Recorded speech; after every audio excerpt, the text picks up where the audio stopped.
अब माई। बहुत बढ़िया।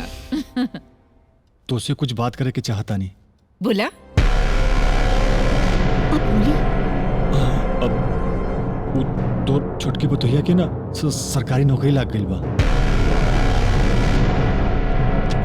अच्छा, फिर वो नौकरी करे के चाहता रही।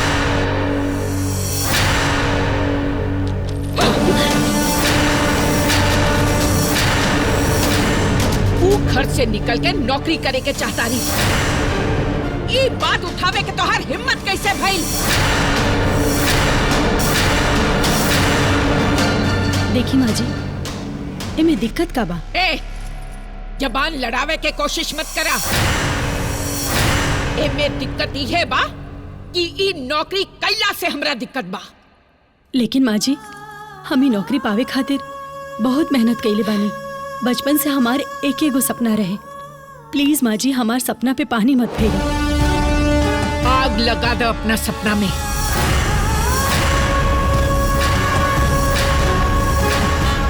हमरा जीते जी ये सपना कबो पूरा ना हुई। तोहरा जवन कमी हुई सब पूरा हुई हमरा घर में, बाकी नौकरी कई। तमा जी, रवा भी एक बात हमार सुन ली। हमें घर के पतो हैं, कोनो गुलाम ना। और जौना सपना के रवा हमरा के आग लगावे खातिर कह रहल बानी, ऊ सपना हम पूरा जी जान से पूरा कइले बानी। चुप, एकदम चुप। एक गांव के प्रधान हम हैं। हमार प्रधान बने के कोशिश मत करा। और हाँ, अगर हमरा बारे में कम ज्ञान हुई तब पूछ ले दोनों जनी से। हम जवन कहब तब ने होई। तोहार नौकरी कईल हमरा मरला के बादे संभव बा। तो ठीक बा माँ जी, भले ही हमरा घर छोड़े के पड़े, बाकी हम आपन नौकरी ना छोड़ब। जौना घर में हमार वैल्यू नहीं खे, हमार गुण हमार काम के वैल्यू नहीं खे, वो घर के वैल्यू हमके भी नहीं खे। आजाद देश में गुलाम के नियन हमके रहल मंजूर नहीं खे। हम जा रहल बानी घर छोड़ के। अभी घर में हम ना रहब। भाभी, छुटको, छुटको। ई क्या करत तू? रहुआ चुप रही।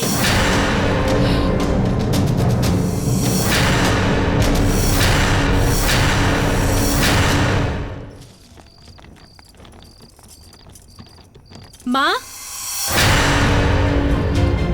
पापा। मुन्नी, का भइल बेटी? का भइल? पापा से काहे नहीं पूछा? जी देखी ना, का भइल मुन्नी के? क्या भइल बेटा?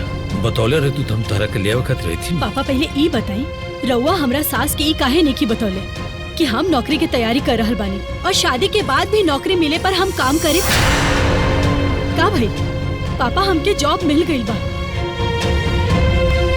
लेकिन हमारू सास हमरा के घर से बाहर निकल करके नौकरी करे से रोका तारी। रउआ ये ठीक नहीं की कइले पापा, बिल्कुल ठीक नहीं की कइले। रउआ सब मिलके हमार सपना के चकनाचूर कर देनी, और ऊपर सबसे पहले हथौड़ा मारे वाला रउआ बानी पापा। पागल हो है? बाप माँ तेरी औलाद के दुश्मन होला का? ना होले, दुश्मन ना होले, बाकी रउआ ई बताई कि कहा देख के हमार बियाह वो घर में कैले रहनी। अच्छा, वो घर में थारा एगो बुराई लौकता, हमरा के 4 गो अच्छाई लौकता। अपना पापा की नजर से एक बार देख लेबू ना, तब तारा समझ में आई तार सास गलत करता रही। नौकरी पर जाए से तारा के ना रोके के चाहिए। हम उनका के फोन करके समझाओ तनी, तू चिंता मत करो। तोरे वार्ड का समस्या हो? अरे महाराज, वो कब्रिस्तान के जोन बाउंड्री बा ना, हाँ। अब ही ला पूरा ना भइल बा, ओकरा पूरा करवा दी ना। काहे कि वो विक्रम भाई हमरे घरे आके रोज बार बार शिकायत करेला लोग। अरे तोहार विक्रम भैया का बताई। चला ठीक बा, नयका सचिव के आवेदन करवा देबो के। लेकिन एगो बात बताओ महाराज, कब्रिस्तान के दीवार अधूरी हो के पूरा हो, ओमे विक्रम के कौन दिक्कत हो भैया? दिक्कत बा वो कहा कि ना वो मियाँ बीबी रोज हमरे घरे आके शिकायत करता सब। कहता ना सब ओकरे अंदरवा जौन भूत प्रेत रहेला ना उमे से निकल के सब ओकरे घर के आगे पीछे घूमत रहेलन सब। अच्छा हाँ यार, बात तो सही कहा तारा, दिक्कत तो हो, लेकिन तुम तो जानते बड़ो कि सचिव का ट्रांसफर हो गए हो, ऊपर से तुम्हारे प्रधान को जवन प्रेशर पड़त हो भैया। प्रधान के टेंशन तो फिर भी हम बर्दाश्त कर ली, लेकिन उनके पतों का डबल टेंशन, का करी और का ना करी, सारा हमारे ही में समझ ला कि मोटापा एकदम शुगर में कन्वर्ट हो गए हो बाबू। बहुत परेशान है हम। अरे महाराज, आप और प्रधान जी चाहब तक कमुआ हो जाये, करा दी इनका कमुआ। हे महाराज, जैसे तू मोट हो तार बुद्धियों मोट का हो, तो क्या बीटीसी बनवला सा? बीटीसी हवा नु। हाँ। हे महाराज, बैल बुद्धि बिंध्या चले हवा, जैसे तू मोट हो ऐसे तार खोपड़ियों दिमागो मोट हो गलो का। प्रधान जी के कदेले से बन जाई, पैसा लागेला, बजट आवेला, सचिव जी चाहिए तब होई। गजब बतियावा तारा भैया। एक जान लो कि अगर प्रधान जी आनर होवे तो सचिव जी बने उनके आँख के चश्मा। अब बिना चश्मा के आनर चल पाई हो? बीडीसी बनल हवे भैया। जब तक सचिव ना आई है घंटा एक ईंट लगे वाला ना हो। हाँ इतना तो लोग भरोसा देवा थे, चिंता मत करा, जैसे सचिव जी है काम हो जाए। और हाँ कह दी है कि अगर वहाँ से ना आई तो यहाँ से तलाक के नोटिस चाहिए।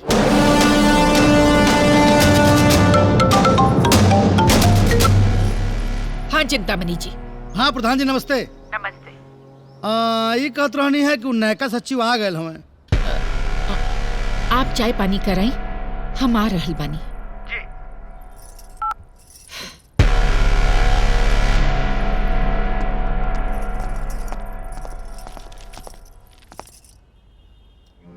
प्रणाम सचिव जी।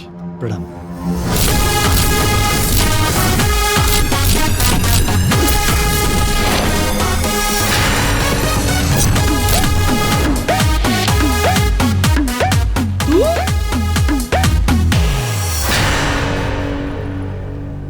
तोहार हिम्मत कैसे भइल हमरा पंचायत भवन में आवे के? खबरदार, एक कदम आगे मत बढ़ी हा। अरे काहे नौकरी ले उतरल बानी? ये अब खाली पतो ना, हमार बॉस बानी बॉस, यहाँ का नयका सचिव कहते नो।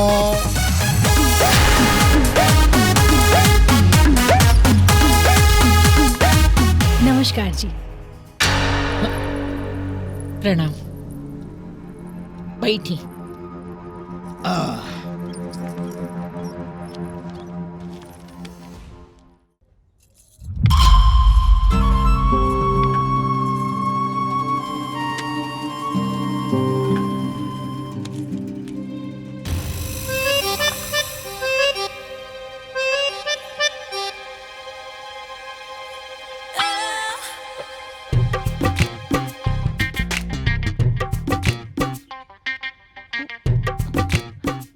का भइल माँ जी?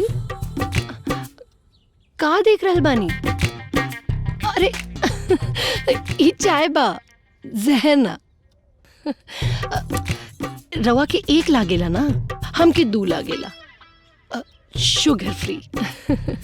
अरे हम तो बाबूजी के चाय दिहल भूल गई, अभी दे के आवत तानी।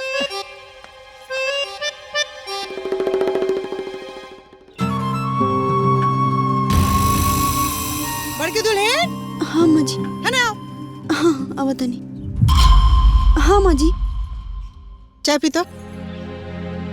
पी।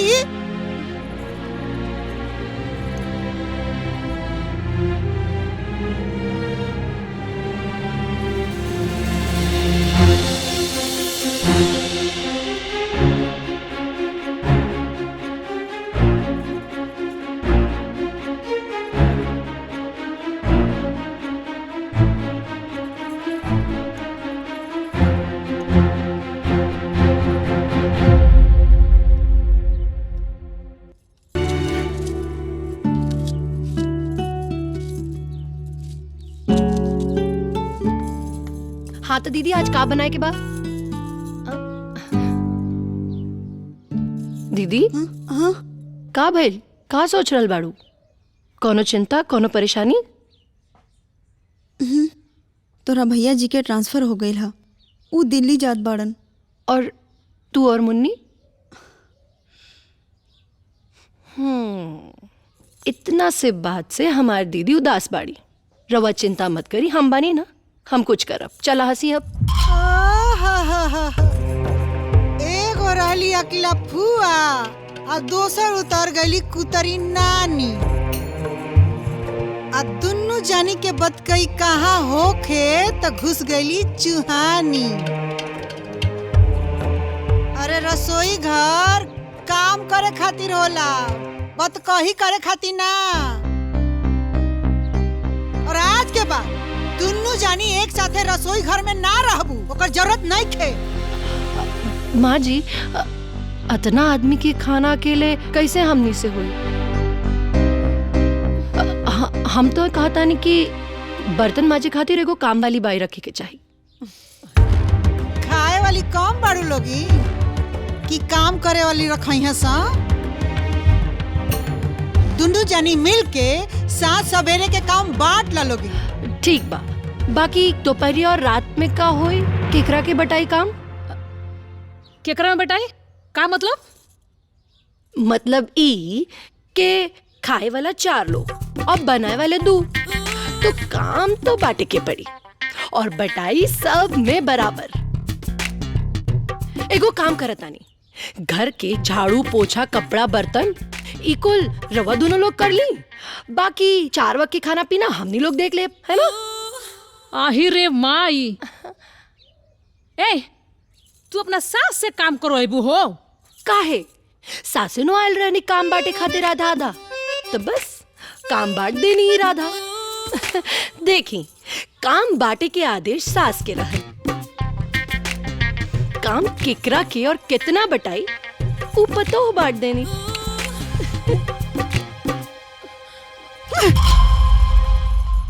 ए दीदिया, अरे रुक रे।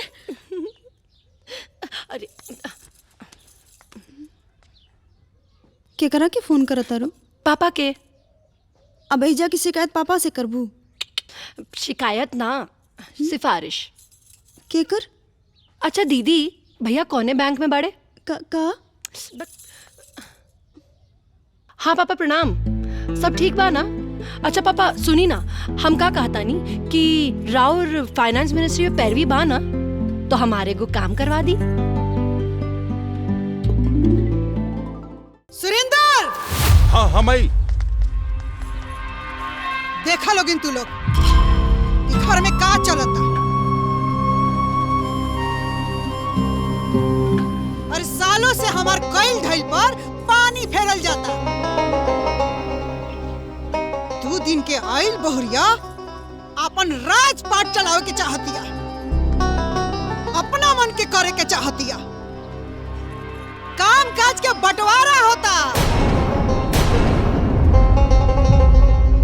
अब माथ पर के पल्लू उतार के मान मर्यादा के चौखट लांघल जाता। अरे उहे ना, अरे एकरा मन में इतना नफरत बा कि जहर खिया के हमार जान मारे के प्लान बनावतिया।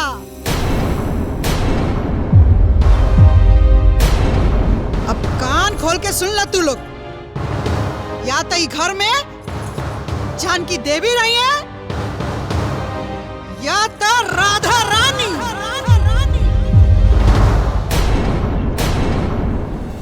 राधा रानी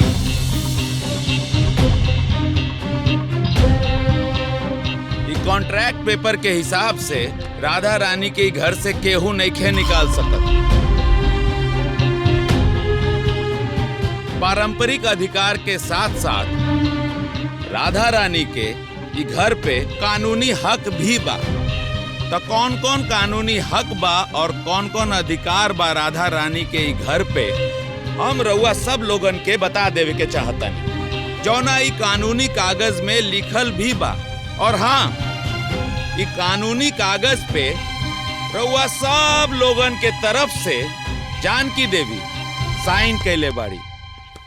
तो हम कुछ बिंदु पे रउआ लोगन के ध्यान आकर्षित करे के चाहत बनी, और वो अधिकार ई बा कि राधा रानी स्वतंत्र रूप से ही घर में रह सकेली, केहू भी आपन मर्जी या आदेश उनकरा ऊपर थोप ना सकेला।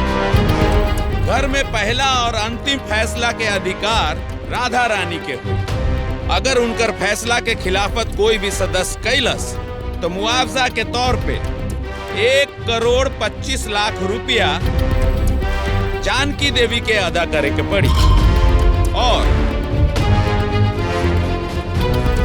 और घर में कोनो प्रताड़ना और कोनो भी परेशानी राधा रानी के भई, चाहे ओकर वजह और कारण कोई भी होखे, जिम्मेदारी जानकी देवी के होगी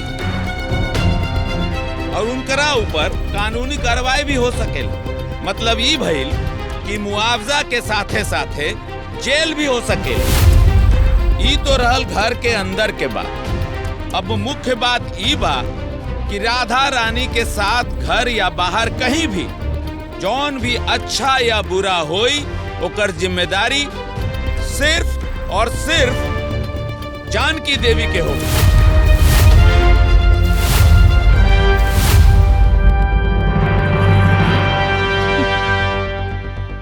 व्यापारी की बेटी है, 10 रुपया भी देवी नहीं ना तो 100 रुपया वसूली नहीं।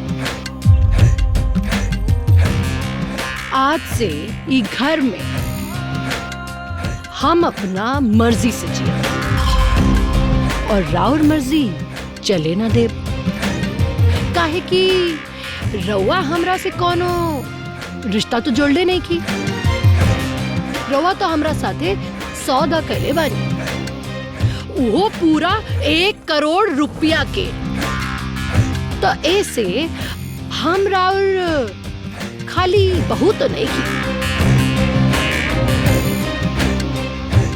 हाँ, हो सकेंगे, हम बहू हो सकेंगे।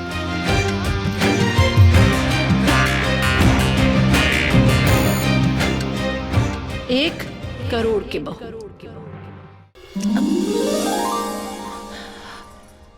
एक मिनट।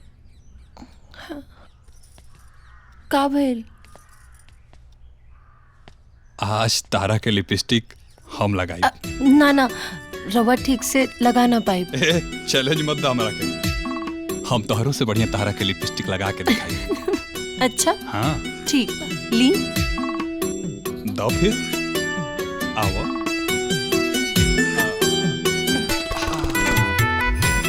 अब देखो हमार कलाकारी।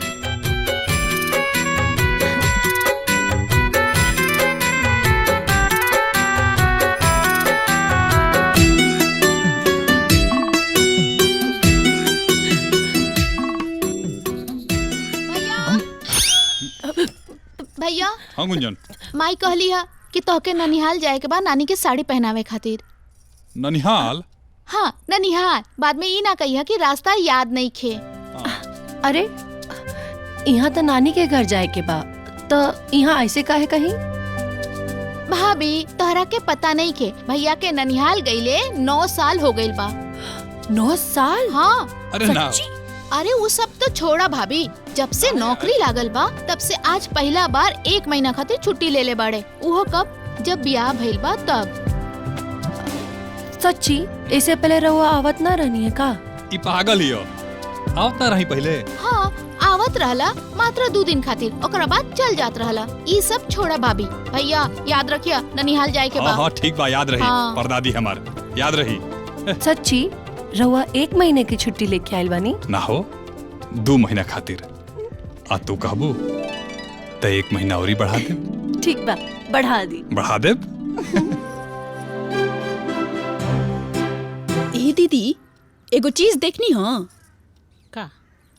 पूरा बियाह बीत गइल, बाकी बुढ़िया के भूत एको बेर ना उपटल हो।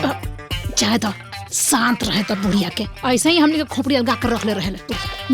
जाए दी।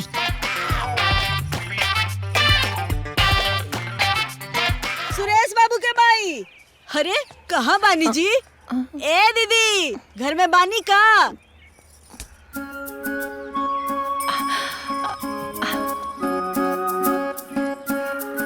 खुश रहा खुश रहा। माँ जी आंगन में नहीं खी। अरे दुल्हन, ससुराल के दुलार तो तोहरा ऊपर खूब चढ़ल बा। मुंह दिखाई में जितना तू सुंदर लागत रहलू ओकरो से ज्यादा सुंदर आज लागत हूँ। आई काकी बैठी।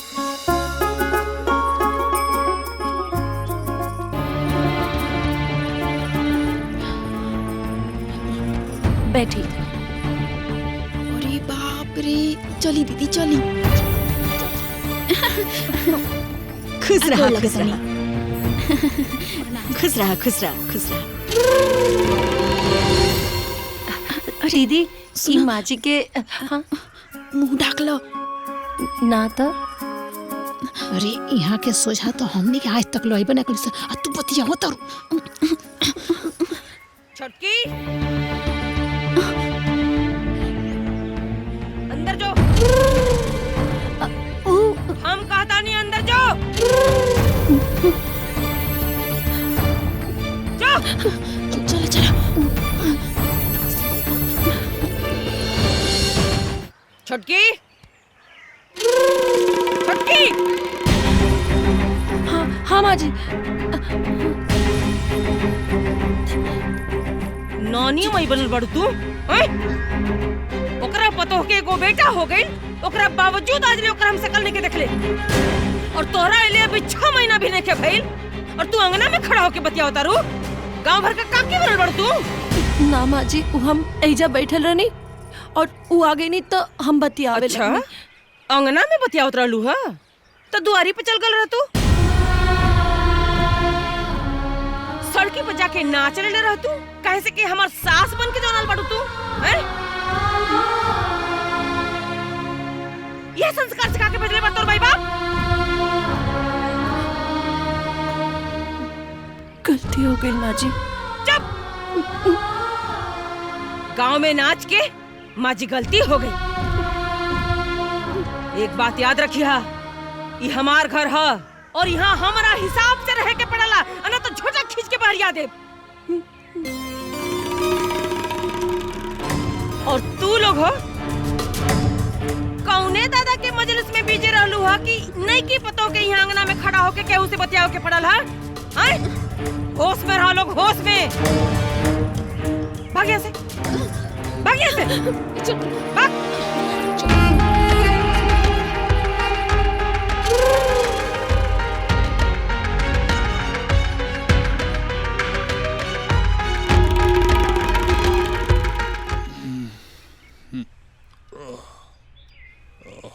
हरिओम। पायल अभी सुतले बड़ू? पायल हाँ, कितना बज गए? हाँ लेट हो गए हमके उठे में। तारा तो बुखार लागल बा। हम अभी अलमारी में से दवाई देता नहीं, खा लो पहले आराम हो जाए फिर जो है आराम से कोनो काम करे। ना ना कुछ नहीं के भाई, हम ठीक बानी, सब ठीक हो जाए। फिलहाल हमके माई के चाय दे के बा बहुत लेट हो गई। आराम हो जाए तो जइहा ना। ना ना अरे दवाइयाँ खा के जइतू।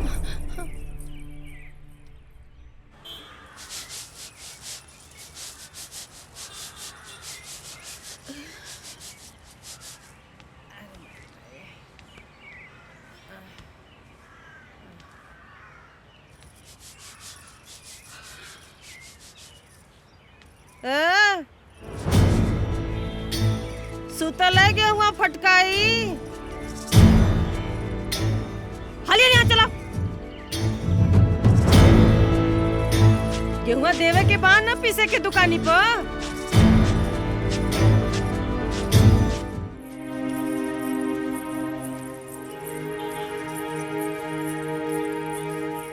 माँ जी चाय नहीं लू हा।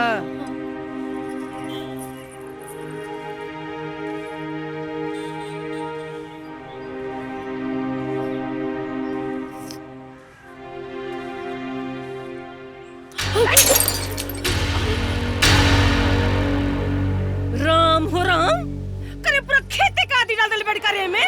हां राम हो राम, कितना आदि क्यों डालला चाय में का रे?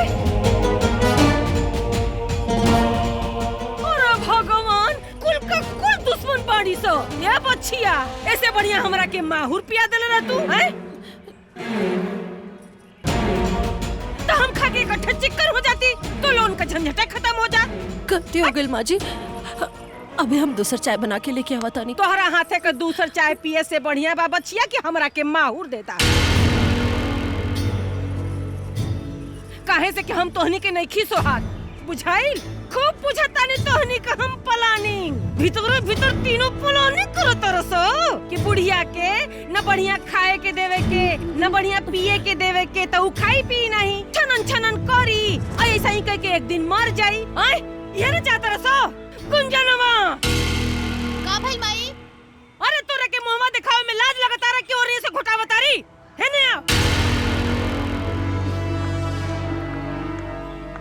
हाँ माई। ए लोगन का बुझा गई। खूब बढ़िया हमारा खातिर निमन चाय बना के ले आवा ये बच्चिया। ये लोग तो हमार दुश्मन हो गल बानी सो, पटीदार भइल बानी सो हमार पटीदार। ठीक है माई, ले आवो तनी। बिहान खराब करे के बाद इन्हन के बिहान खराब करे के बाद खाली हमार।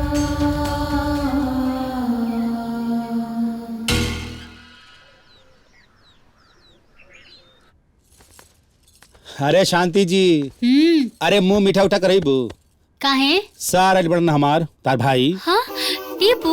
हाँ टिप्पू। अरे केने बाड़न? अंगना में। जा जा आरती उतारा।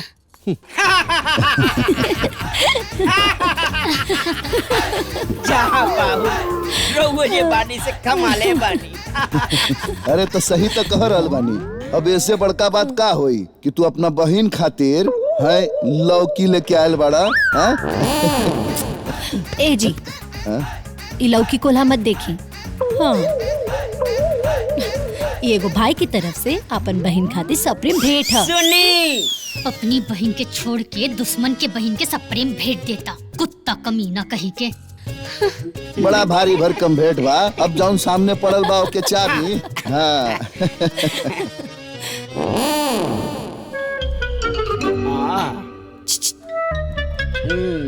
काओ भैया तू एजा बैठ कर माहौल बनावा तारा और पट्टी में माहौल खराब होता।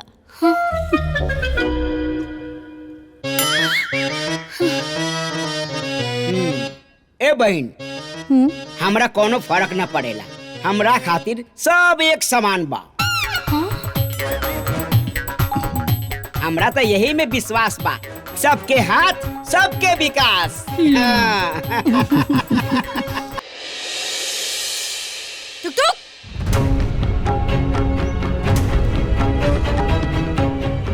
तू एजा बैठल बड़ू। कितना हाली कहले बानी कि ए लोग के संगे मत रहियो। चल एजा से।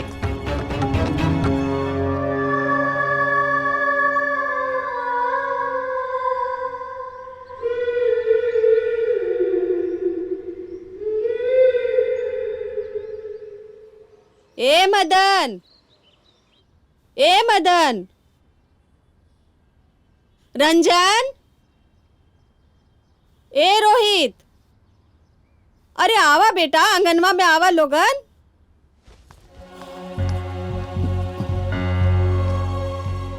का भेल बा? का बोल बुआ? का बोल बुआ? अरे अब घरे बैठला से काम ना चली। दिन बीतत में टाइम ना लगेला। ई सब में बहुत काम होला। हाँ अब जैसे कि खाए पिए वाला कच्चा सामान बरसी के एक दिन पहला ही आ जाई। हाँ बाकी देवे वाला सामान पलंग, बर्तन, बिछौना ये सब तो लिहल जा सकेला ना। बुआ काल से सब लेवल शुरू कर दो तनी। हाँ हाँ अब बुआ बाबूजी के बरसे में हमहू 11,000 रुपया के मदद करे के चाहता नहीं। अरे का जरूरत बा माया, हमनी करत तनी सन्ना। अरे भैया करे दीना। ए पागल, तोरा और भी खर्चा बा। हमनी के कर ले जब तू जाए दे। अरे एकर 11,000 रुपया से जग पार ना होई। एकरो तो बाबूजी हवन। हाँ और हर बेटी बेटा के फर्ज होला ई सब कार्य में यथाशक्ति भाग लेवे के चाहिए। बिटिया तू पैसा दे सकेलू।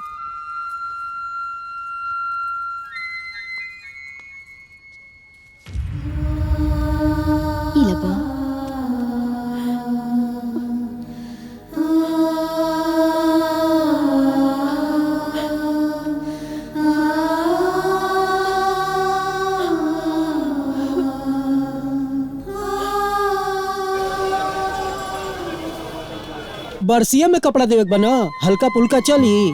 ना ना हल्का फुल्का ना। अच्छा बाबूजी के बरसी बात बढ़िया कपड़ा दिखाई। एकदम फर्स्ट क्लास प्रॉपर पलंग चाहिए। सिंगल बेड वाला ना। काहे बरसी में देवे के ना भैया। ई कैसन बात कर रहल बाड़ा? पिताजी के बरसी है, यही से बढ़िया पलंग और बढ़िया कुर्सी ही चाहिए। अरे महाराज पैसा के टेंशन मत ली, आई हटाई एगो बढ़िया सेट दिखाई पीतर वाला। हे महाराज बाप के बरसी में देवे के बा ना। अरे मर्दवा बाप के बरसी है तनी बढ़िया दी। ठीक बा। आ सुनी बिल बना देम। ठीक बा। हाँ। ये सब पैक कर दिया और एक एक करके अलग अलग बिल बनाई। काहे कि हर सामान के हिसाब किताब रहे के चाहिए ना। हाँ हाँ हाँ तो लिखी। सुनी जी, एक एक चीज ध्यान से याद करके लिखिया, उकनी दोनों से ना बराबर के हिसाब लिहल जाई। देखा सब लिखते लवानी। और याद करी जौन कुछ भी बा लिखी। जाना तानी वो छुटकी हमरा के चमका चमका के कहत रहली कि एक एक पाई के हिसाब ले। अच्छा जे जितना बेईमान होखेला ना उतने ईमानदारी दिखावेला। ठीक कह रहल बानी। हम बताओ तनी ओकनी के लिखी। अब वो पहले के भाई बंदगी वाला जमाना गईल कि आदमी भाई भाई में हिसाब ना मांगत रहे। अब तक 4 आंख के निगाह, 1 को रुपया के झोलना होके दे। अरे हाँ हिसाब तो रखे के पड़ी। हिसाब ना रखे तो दोनों लूट लिए सब। दोनों लुटेरा हवा सब। केहू कितनो भी करी का पोते अब ना नु पताई। अरे छोड़ जाए दया, कल सवेरे हिसाब होकबे करीनू। सही कहा तानी। खर्चा के बिल देके रुआ साफ साफ मान मत जाई, पहले बता देता नहीं रुआ के। वैसे भी बेईमान के कबो बेईमानी की आदत ना छूटेला, जानते नहीं रुआ। अरे ऐसे कैसे मान जाम? पहले देखेम कौन सामान कितना में किनाता, कहाँ से किनाता, सब जांच पड़ताल करेम, पूरा हिसाब लेम, ओकरा बादे मानेम। हमरा से तो ऐसे हिसाब मांगल जाता जैसे हम चोर हैं। चोर मांगे काहे ना? रुपया पैसा के बात बा के ऊपर भरोसा कोना बात के। हाँ तो पहले अपनो खर्चा के हिसाब रखाओ। हाँ तो रखा तनी। ई रहल हमार बिल, जेकरा देखे के बाद देख ला और सब लोग अपना अपना बिल निकाला। ए जी देखत का बानी, मुंह पे फेंकी निकाल के बिल। अरे जाई लोग। जब केहू के मन में कोनो छौ पाँच नहीं खेते इतना बुरा काहे लगा था कहला। ए हमार मर्द अपन बिल दे दिले बाड़े, जेना देला है ना ओकरा के बोला। और अगर हम बिल ना दिखाई तो केहू हमार का कर ली? काहे ना देखेबा? हाँ काहे ना देखेबा? अतः बस बहुत हो गए, अब यहाँ केहू के दादागिरी ना चली। यहाँ सब अपन कमाता और अपन खाता, बस हिसाब चाहिए। उतने बोल जितना अच्छा लगे। गर्मी कम दिखाओ, ना दिखाए बिल क्या कर ले बोल। हाँ? ये तो उहे कहावत बानू चोर के दाढ़ी में तिनका। भाई रहल हमार बिल, आज जेकरा देखे के बा ना वो अपन आँख फाड़ के देख ले। हाँ। अतः है हटे हमार बिल, जेकरा चेक करे के बना चश्मा लगा के चेक कर ले। चलो। बड़का शरीफ बना था। कितना हद तक कि हमके नहीं पता कहाँ गए बाबूजी के पेंशन और कहाँ गए बाबूजी के फंड। रे जब बाबूजी के सारा पेपर तोरा लगे रहे तब तोरा पता नहीं कि केकरा पता रे। भैया तो बाबूजी के श्राद्ध में 1 रुपया ना देलो, पहले हुई है बात कहत लो और आज भी है बात कहत रहा। तू दोनों जना हमरा ऊपर शक करत ला। ओ रंजन बाबू, बाबूजी के पासबुक तारा लगे, बाबूजी के बैंक एटीएम कार्ड तारा लगे, तो तोरा से ना पूछी जाए तो केकरा से पूछी जा रहे? ना तोरा पर शक ना करी जा, बैंक पर शक करी जा रहे। तू सब कुछ क्लियर कर देना, बात सब खत्म हो जाए बस। हम ना करब क्लियर, ना करब। का कर लेबो तू लोग? तो सीधा सीधी कहो ना कि तेरा नियत में खोट बा। कल लेना बेईमानी, बन लेना बेईमान तू। तू हमरा के बेईमान समझता रे? तू हमरा के बेईमान समझता रे? अरे ते अपना आप में कितना ईमानदार समझता रे? हाँ? जे हमरा के बेईमान कहले तू? हाँ? तोर हिम्मत कैसे भी लोग हाथ उठा के रे? कैसे बोल तोर हिम्मत? बताओ बाबूजी के सारा पेंशन पैसा का भइल? आसमान खा गइल कि जमीन निकल गइल? बोलना। पहले अपना गिरबान में झांक, ओकरा बाद के ऊपर हाथ उठाइए। बड़ा जोश दिखाओ रन्नू, दिखाओ हमरा के जोश, दिखाओ ना हमरा के जोश, दिखाओ तनी हमरा के दिखे कितना ताकत भइल तोर।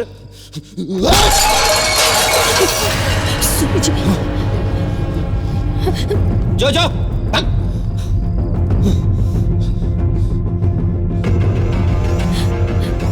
भाई साहब भी ठीक न कहले, बिल्कुल ठीक न कहले।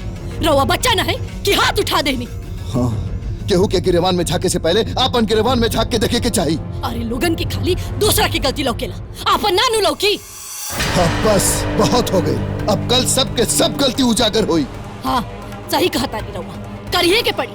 जब वो लोग के मन में यह सब चला था तो रवा अपने मन के बात बताई। अरे बड़ भाई समझ के छोड़ देनी, चुप रहनी। बाकी अब चुप न रहा, कल उनकरा के बतावे के पड़ी कि माई के गाना कहाँ पा।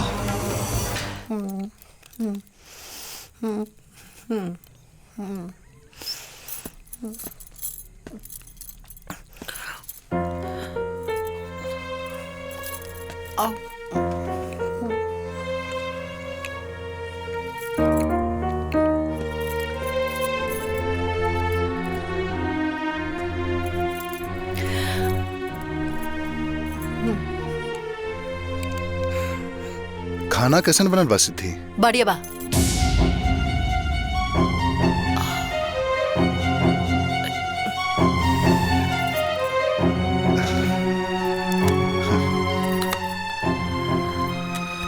आखिर सच्चाई सामने आ ही गई। ये आईडी कार्ड तो हर कॉलेज के बैग से मिलल बा।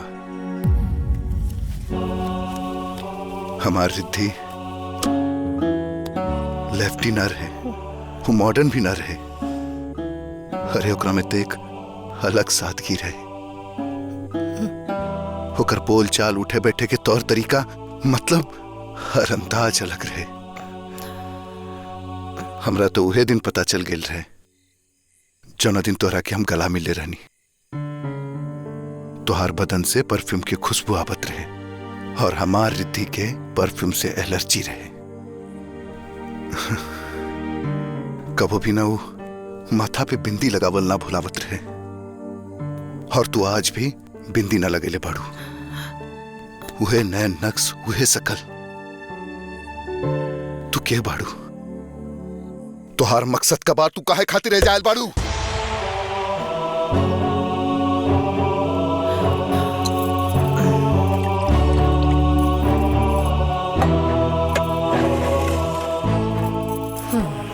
हम रिद्धि की जुड़वा बहन सिद्धि बानी। सिद्धि? सच जानल चाहता रहा ना जीजा जी, तो सुना।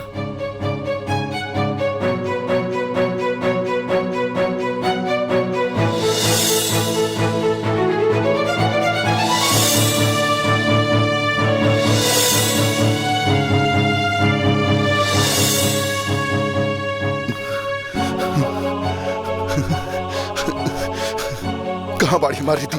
हमके लेके चला, हमरा मिले के बाद कहाँ बाड़ी? हमरा लेके चला ना। शांत हो जाए जीजा जी, चिंता मत करी। रिद्धि दीदी ठीक बाड़ी, उनकरा के डिस्चार्ज मिल गई बा और अभी वो घर पे बाड़ी।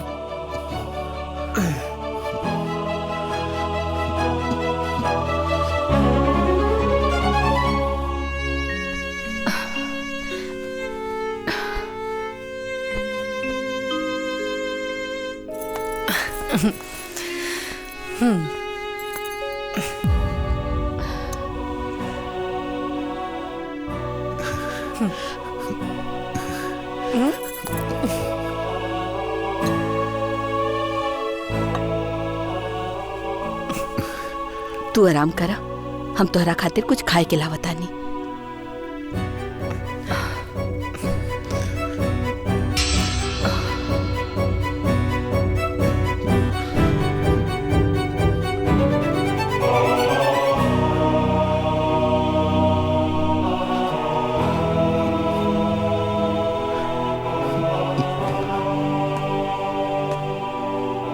बाबू रउआ बैठी, हम आवतानी।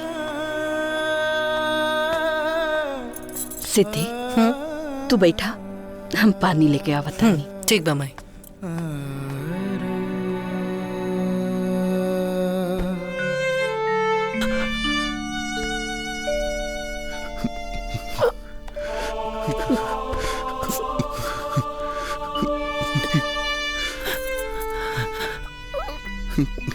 ये सब का हो गया रिद्धि? इतना दुख, इतना तकलीफ तू अकेले सह ले लू, हमरा से कुछ न कर लू। काहे रिद्धि काहे? ए जी, का कभी सीता अपन दर्द के राम के बतौली या राधा कृष्ण से या मीरा अपन वियोग के कृष्ण से बतौली तो हम कैसे बता देती? कैसे?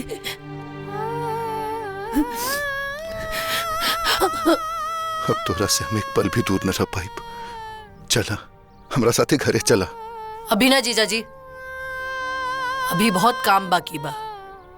अभी वो लोग हमार डर से सुधरल बा। अभी उन लोगन के दिल से सुधरल बहुत जरूरी बा। जब वो लोग दिल से ना सुधरी ना, तबले हम अपन रिद्धि दीदी के कहीं ना जाए दे। पहले वो लोग बहुत कुछ कर देले बड़े। ठीक बा, अगर ऐसा बात बा तो हर फैसला में हम तोहरे साथे बनी।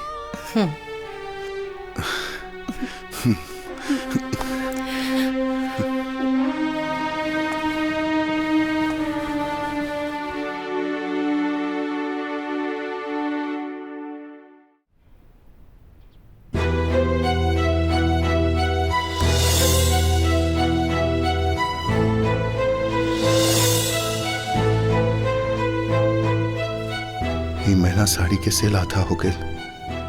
सिर्फ 25,000 के साड़ी सेल भइल बा। कुछ तो करे के पड़ी।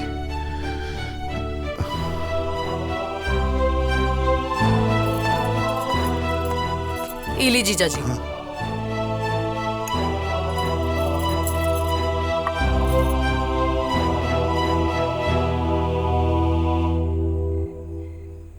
का भइल जीजा जी?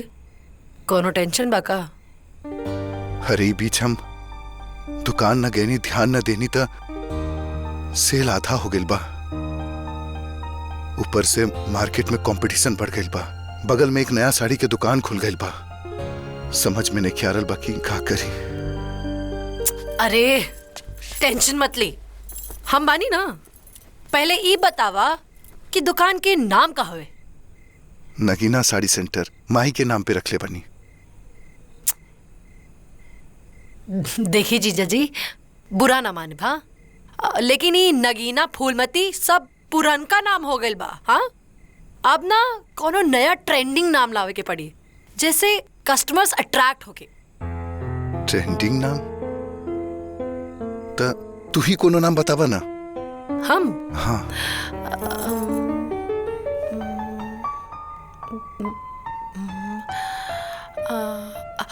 रिद्धि सिद्धि साड़ी कलेक्शन। रिद्धि सिद्धि साड़ी कलेक्शन? अरे ज्यादा सोची मत, गणेश जी की दोनों पत्नी के नाम पर बा। देखी हा, विघ्नहर्ता और हर विघ्न हर लिए। और हम दोनों बहन के भी नाम बा। बस माई से पूछ ली हा, कहीं उनकरा के बुरा ना लग जाए। अरे ऐसे शुभ नाम का हो सकेला? पक्का डन। हाँ। ढंग से ना चली, खाली नाम बदले से व्यापार ना बदली। तो मार्केट में ट्रेंडिंग साड़ी बा, वो सब दुकान पर लाके रखी। देखी, कस्टमर के रिझावे खातिर ऑफर रखी जा, जैसे कि 5 साड़ी पर 1 साड़ी मुफ्त। अच्छा। और 2 सूट पर 1 कुर्ती मुफ्त। देखिए, औरत लोग यूं भागल चली आई हैं। जीजा जी, इंडिया बा, फ्री के माल सबके भावेला। अरे मान गई तो हर दिमाग के काले हम पुराना बोर्ड हटा के नया ऑफर के साथ नया बोर्ड लगा दे तभी। अरे जीजा जी, आराम से, कंट्रोल। हम सिर्फ आधी घर वाली आई। अब चली, दूध पी ली। हाँ। दिमाग और फास्ट दौड़ी लगे। तू हमारा टेंशन एकदम हल्का कर दे लू।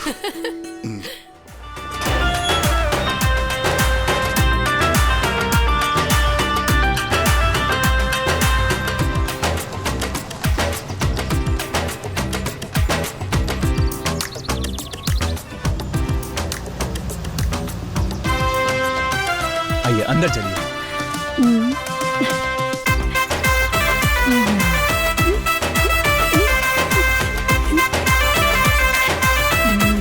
हाय मैडम जी, हम रउआ के सबसे परिचय करवाओ तानी। ई हुए कचौरी लाल। नमस्ते मैडम। और ई हुए पकौड़ी लाल। ई दोनों जीजा साला बाड़े। ई दोनों में ना चलते रहेला। और ई हमें फुलवा हमारा और इनका मजाक चलते रहेला। और हम हई ई घर के फुलवारी यानी कि घर के मालिक। मालिक? माली माली माली। ठीक से बोलल करा। हाँ। गुड मॉर्निंग मैम, मैं आपकी नर्स काजल। मेरी निगरानी में आपको रहना है। डॉक्टर साहब ने मुझे आपकी बीमारी के बारे में सब कुछ बताया है। ओके मैडम जी, आज खाने में आपके लिए क्या बनाऊं? खिचड़ी?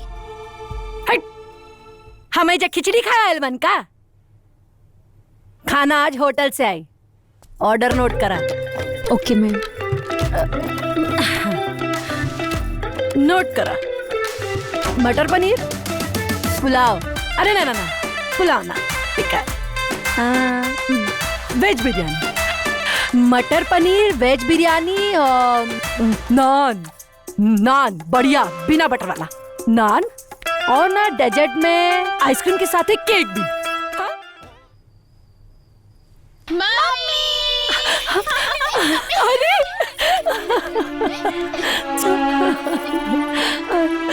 अरे मीरा, तू बहुत अच्छा कहलू जो तू इन लोगन के लेके आ गईलू। जा बच्चा लोग, तू लोग खेला जाके।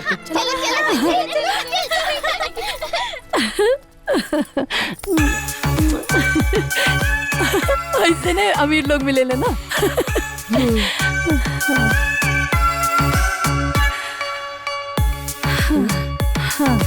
देख लू मीरा, जैसे ग्रहण चांद की खूबसूरती की ढक देवेले ना, वैसे ने औरत कितनो भी खूबसूरत काहे ना होके, गरीबी के ग्रहण ओकरा खूबसूरती की ढकी देवेला। यार एक तो बात माने के पड़ी कि पैसा में बहुत ताकत होखेला। देख तो और हालत का से का हो गई यार। ना सीता, तू गलत देख रहल बाड़ू और गलत सोच रहल बाड़ू। हाँ। खुश हम दोनों जन बानी। फर्क सिर्फ इतना बा कि तू बाहर से खुश बाड़ू और हम भीतर से। एक बात बताई, औरत के खूबसूरती ओकर सिंगार ना सिर्फ पति होला। जकरा आंख में अपन चेहरा देख लेना तो ओकरा के शीशा के जरूरत ना पड़े। खैर तू ये सब छोड़ा, हमके देर हो रल बा। ओ का बात बना, घर पे बहुत सारा काम बा और ई भी ऑफिस से आवे वाला बाड़े। बिंदु, बच्चन के लेके आवा। अरे मीरा, एक काम करा ना, काल संडे बा, बच्चा लोगन के हमरा साथे छोड़ देना। कुछ वक्त हम हो इन लोगन के साथ बिता ले। माँ, हमनी के जाए दा, हमनी के होमवर्क करे के बा। ठीक बा, तो फिर बिंदु तू रुक जा, बहुत मजा करब हम लोग। नाना बाबूजी, हमार एग्जाम बा और हमरो के एग्जाम के तैयारी करे के बा। ठीक बा, हम चलत तानी, रखाई जा। चला चला घर चला, देर हो गई बा, होमवर्क भी करे के बा।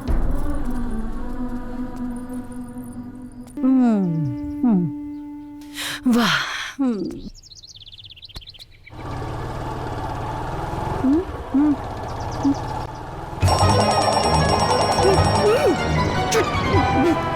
अरे चलो चलो चलो।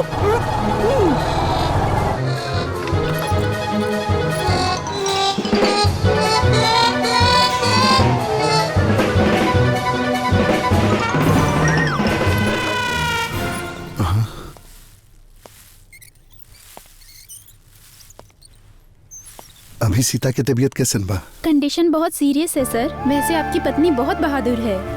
दूसरी कोई औरत होती तो अब तक जीने की उम्मीद छोड़ चुकी होती।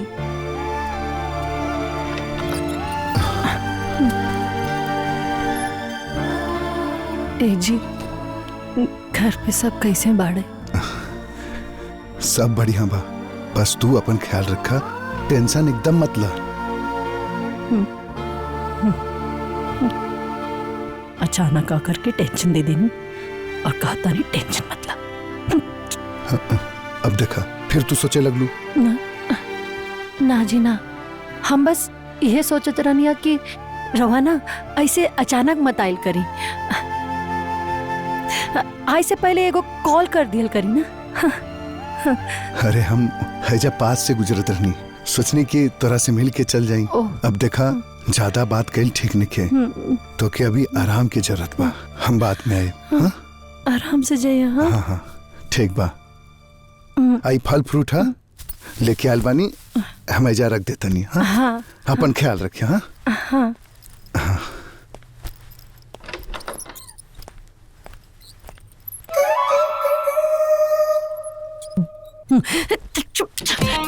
ए पकौड़ी लाल, टेंशन से हमके कमजोरी आ गई बा, जल्दी से जूस लेके आवा।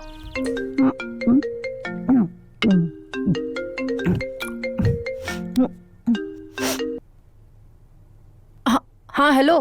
हेलो दीदी। अब तबीयत कैसन बा राउर? ठीक बा। अच्छा सुनी, आज करवा चौथ बा, हम व्रत रख ले बानी। रउआ भी कुछ खाएम पियम ना और व्रत रख ले। हे भगवान, हम तो पहले पेट भर ठूस लेनी है, अब बताए ठीक नहीं खे। सुननी ना, कुछ खाए पिए के नहीं खे। हाँ हाँ ठीक बा। अच्छा हम रखा तानी। हाँ फोन उ हमार कपार पिराता और आज व्रत बा ना, दवा भी नहीं खिले सकत ना। ठीक बा।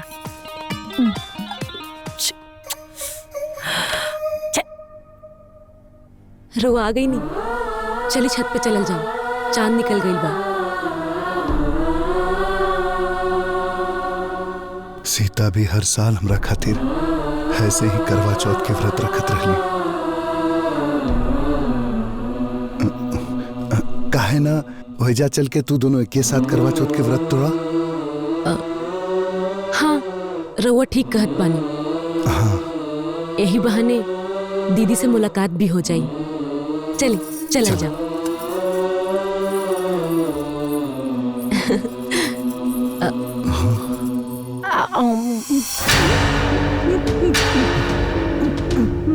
ई का दीदी, हम बतौले रहनी ना फोन पे कि आज करवा चौथ है,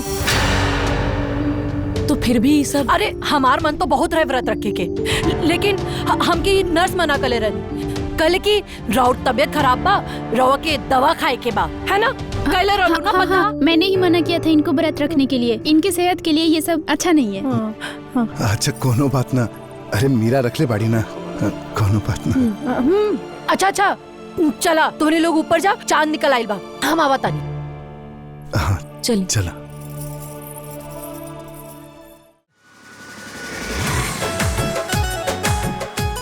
बाबूजी। का बिटिया? हमार नीट के पेपर क्लियर हो गए। वाह, अब तो लागत कि तो डॉक्टर बन ही जाए। हाँ ले गोर छू के आशीर्वाद ले ना। खुश रह, खुश रहा बिटिया, खुश रहा। ठीक बा बाबूजी, हम जाता नहीं। हाँ जा जा। ये हमार छुटकी बिटिया है। छुटकी? अब हम तोहरा के सिद्धि ना बुलाई। का बुलाईबू दीदी? आज से हम तोहरा के डॉक्टर सिद्धि बुलाई। अरे सावित्री सुना तारू, ये देखे हमार रिद्धि खातिर कितना सुंदर लड़का मिलल बा। लड़का तो बहुत सुंदर बाजी, बाकी दहेज कितना देबे के बा? अरे 1 रुपया।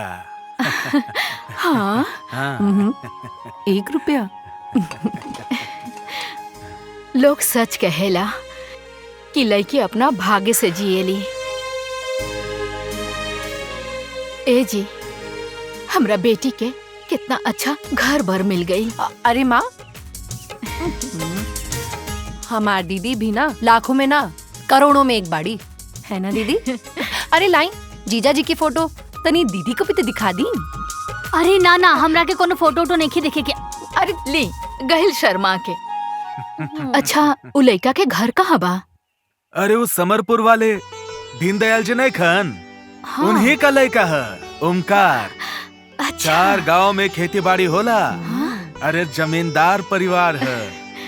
लड़का बड़ा सुंदर है, देखे में एकदम हीरो लेखा, लंबा चौड़ा, अपन रिद्धि खातिर बहुत सुंदर होई।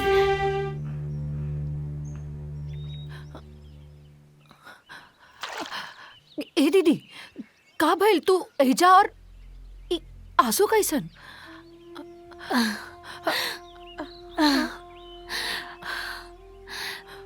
सिर्फ और सिर्फ तू ही हमारी दुख के आंसू के सुख में बदल सकेलू सिद्धि, सिर्फ तू ही। हाँ दीदी, हम सब करब। इ छुटको पर बड़की दीदी के पूरा अधिकार बा। तू जैसन चाहबू वैसे न होई। तू बस आदेश दे दीदी। हम विनती करे आयल बानी। हमार ससुराल के वंश देवे खातिर आपन देवर अमर के बियाह तोहरा साथे करावे के चाहतानी।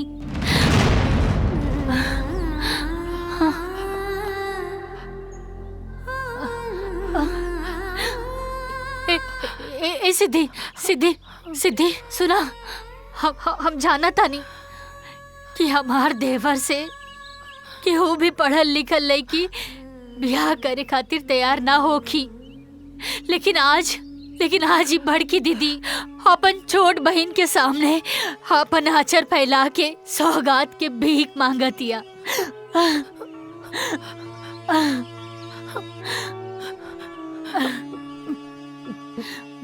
दीदी तो की याद बा, एक बार बचपन में हम नदी में गिर गए रहनी। ओ वक्त हमके बचावे खातिर केहू नदी में न कूदल, पर तू कूद लो, जबकि तो के खुद भी तैरे ना आवत रहे। तू अपन जान पर खेलकर हमार जान बचैलू। ए दीदी, हमार जीवन पे तो तबे से तोहार अधिकार बाटे।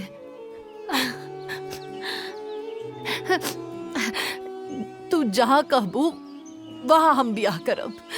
तू जैसन चाहबू वैसने होई। अगर तोर खुशी एमे बाकी हम तोहार देवर से ब्याह करी तो ठीक बा दीदी, हम करे।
बिटिया, आपन बड़की दीदी के प्रति तहार इतना प्यार और स्नेह देख के हम तो के आशीर्वाद के सिवा और कुछ देत नहीं खे। बाकी बिटिया, एक बात याद रखी है, ये महाभारत में तोने लोग के रथ हाके कौनो कृष्ण नहीं खे। तू दोनों बहन के आपन रथ भी चलावे के पड़ी और अस्त्र शस्त्र भी चलावे के पड़ी।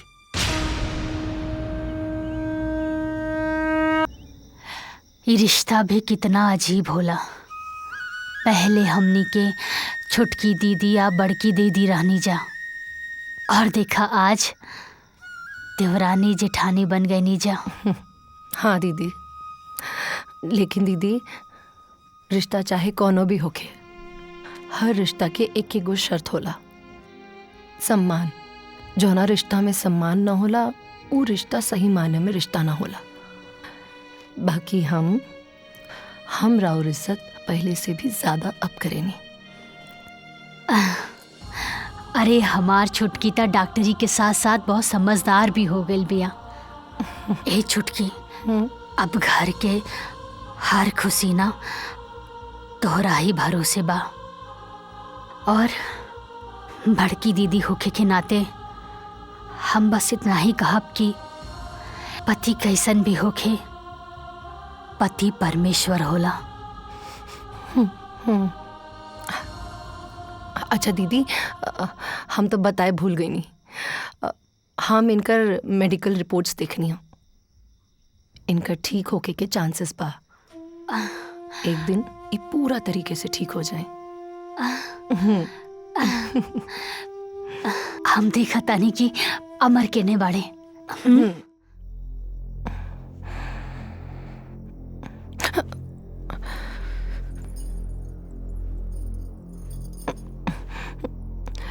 तू हमरा से दोस्ती करबा?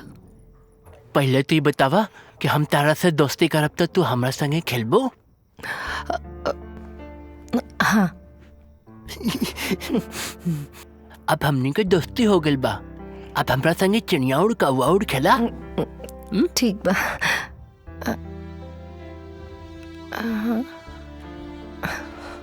मोर उड़, चील उड़, चिड़िया उड़, तोता उड़, बाज उड़, उड़ावा, कौवा उड़, चिड़िया उड़, गौरैया उड़, गधा उड़। गधा कहीं उड़ेला भला? तला के मालूम।